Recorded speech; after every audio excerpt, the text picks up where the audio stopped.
Okay, before I forget again, I wanted to comment on how Ono wears a space helmet despite the fact that she's a robot and doesn't need to breathe. But actually, I thought about it some more and I realized that she does wish she were human. Remember, there was an earlier episode where she became human, but well, it turned out to be a trick to prevent them from forming mighty Orbots.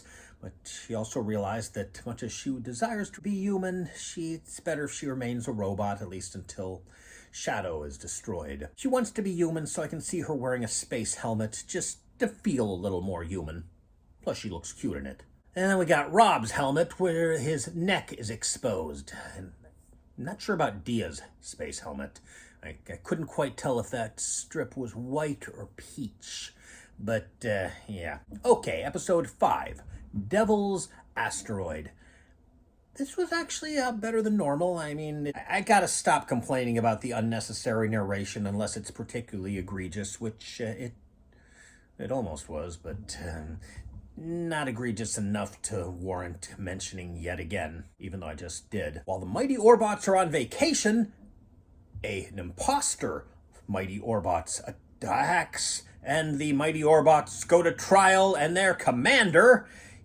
Once again, why do they have secret identities again? Or what is wrong? I don't know. But says that the Mighty Orbots have turned evil and they are guilty, and so they are sent to Devil's Asteroid, the worst prison in the galaxy. And, well, then we find out that this was a setup. Apparently, Devil's Asteroid has been infiltrated by shadow agents, and so they sent the Mighty Orbots there, not knowing what was going on, in the hopes that this would cause Shadow to reveal themselves. And they do a brain scan, so the Orbots must not know what's going on.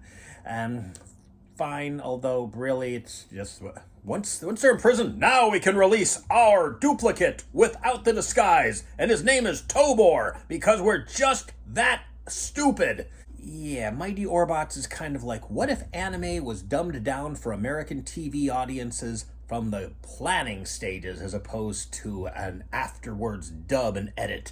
Also, I'm sure network standards and practices and just too many cooks and cultural whatever.